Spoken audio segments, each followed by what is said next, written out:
Well, there has been a lot of buzz, or should I say tweeting, since Twitter announced yesterday that Elon Musk, the world's richest person, would acquire the company for $44 billion. Now, Twitter employees reportedly reacted mostly with shock and dismay, getting the hotline to mental health agencies, and they were pulled in for an internal town hall meeting yesterday afternoon to receive assurances from the company's CEO and board chair. But some in the company and many more outside are cautiously optimistic while recognizing that there will be challenges. But what could be ahead for the social media platform that a decade ago declared itself to be the free speech wing of the Free Speech Party? Joining me now to talk about this is Joel Berry, managing editor at Babylon Bee, the well-known Christian satire website that Twitter suspended last month for naming Rachel Levin its Man of the Year. And it was that suspension, by the way, that may have been the last straw for Musk. Joel, welcome back to Washington Watch. Thanks for having me. So what is your reaction to yesterday's announcement?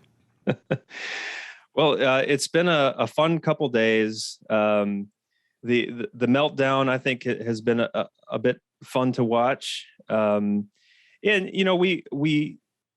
obviously we're not in communication with Musk or anything, but we do hope that at some point we'll see a reversal of some of these policies and some of these suspensions that we've seen over the last couple of years.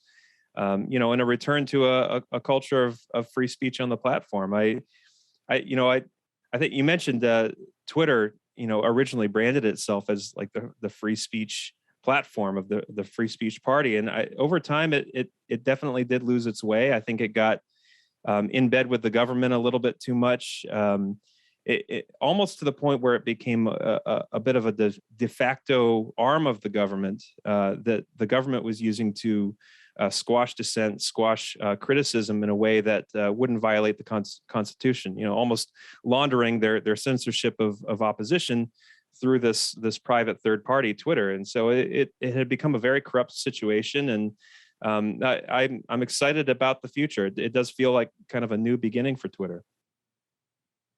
Joel, I have to ask you, I'm a big fan of Babylon Bee. Those that know me well know that I have a sense of humor. Other people don't think I have a sense of humor, but I like the Babylon Bee. And, what does it say about, and all your stuff is satire. I mean, you're poking fun, and I like that. I mean, it's funny. It's funny, and it's good to laugh. But what does it say about a society that cannot tolerate satire? What does that tell us?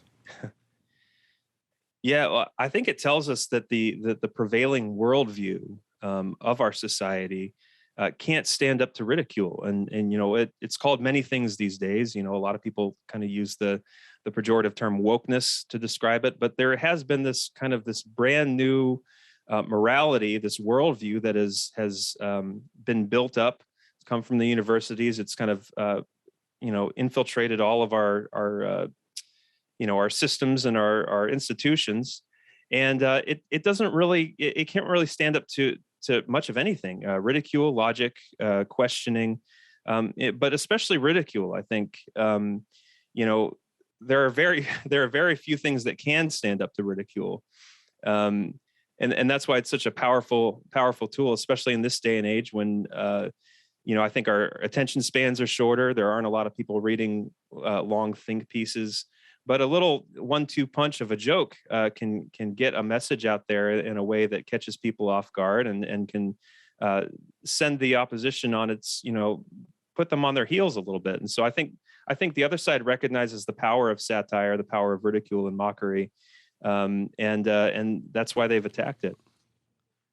Well, they certainly do know the power of it because they use it quite effectively in the legacy media.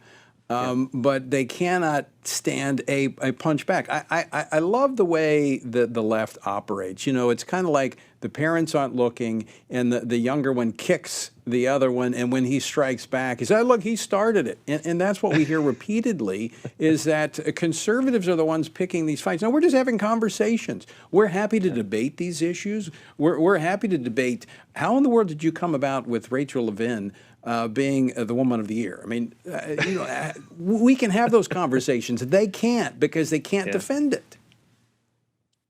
Yeah, it's true. I think one thing that I always say is that, and I think this has probably been said and by other people many other ways, but I think the right wants the left to keep talking, and we invite it, and the left wants the right to shut up, because when the left talks, people are kind of repulsed by their ideas when they're presented honestly, but people are compelled by our ideas. And so I think that anyone who comes in, like Elon Musk, with this agenda to bring all ideas into the light, to give them all a fair chance to debate and to present what they think is the truth.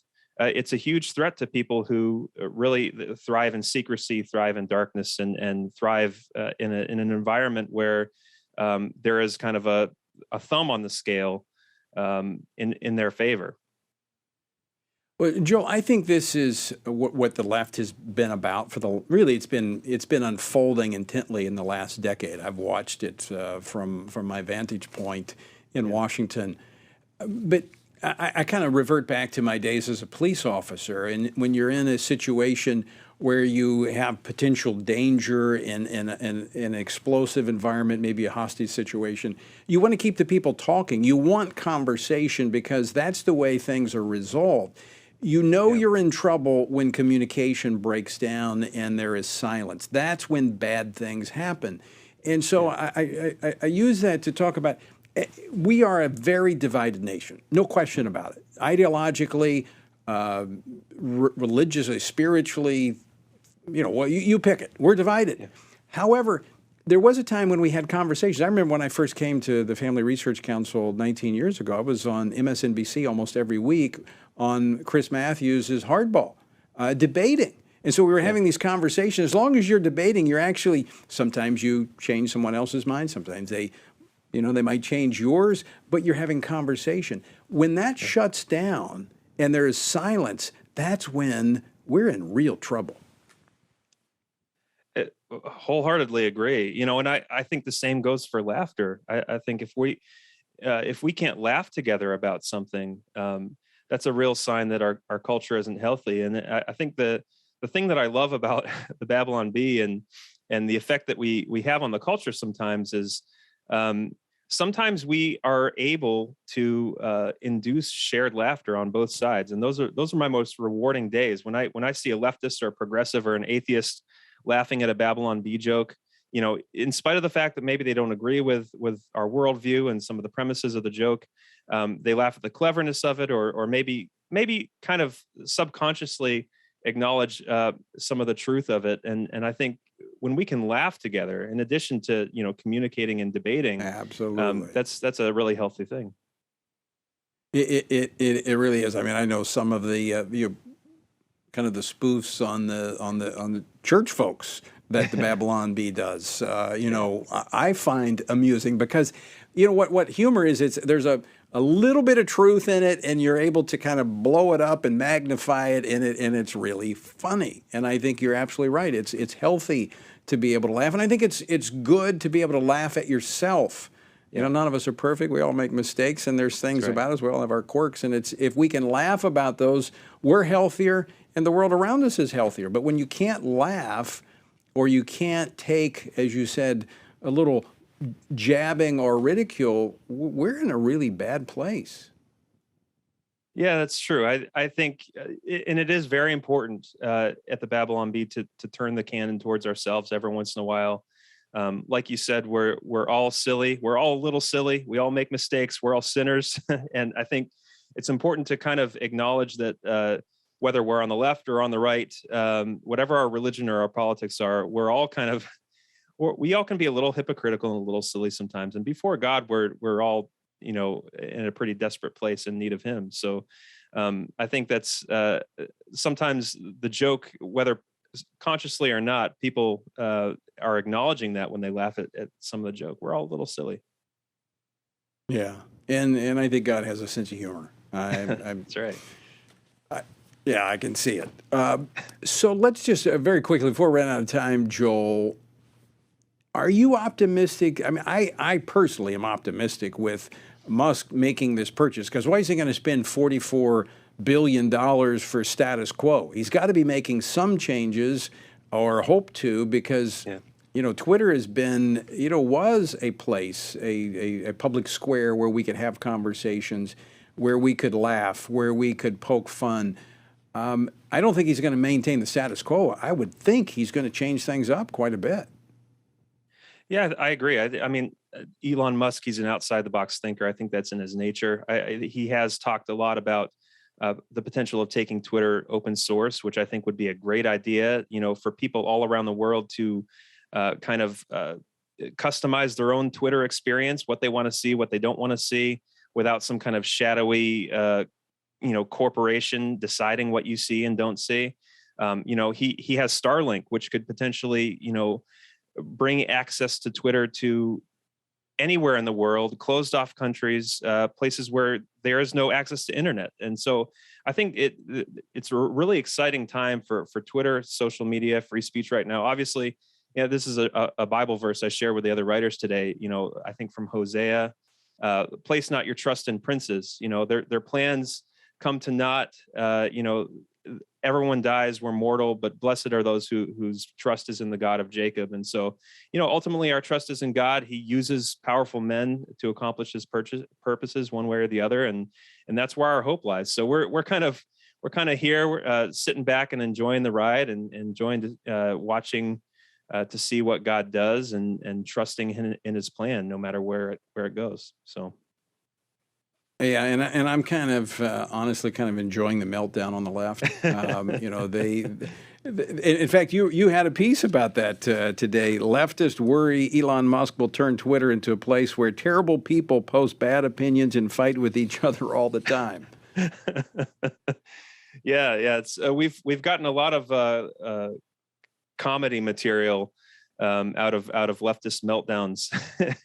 we try not to be mean spirited about it, but it does provide us with a lot of good material.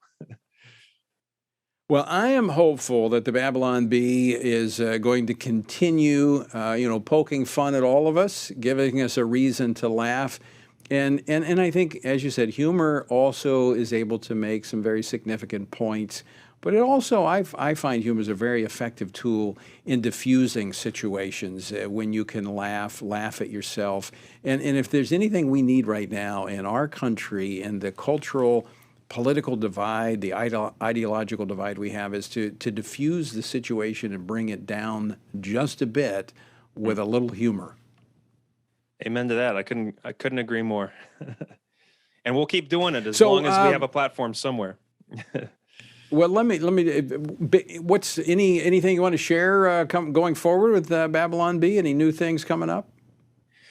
Well, yeah, we're excited about this year. We're going to try to branch off into some new efforts. I can't divulge anything right now, but I just had a couple meetings today about it. In fact, really excited about what's in store. We have a lot of really creative and really brilliant writers on our team, and I'm excited to see what we come up with here in the next year and a half. All right, you're looking for any writers? Maybe I could work part-time for you. Hey, yeah, you got send them in. I take submissions via email anytime, so let me know. All right, Joel, great to talk with you, and again, appreciate what you guys do at the Babylon Bee. Really enjoy it. Yeah, thanks for having me. Appreciate it.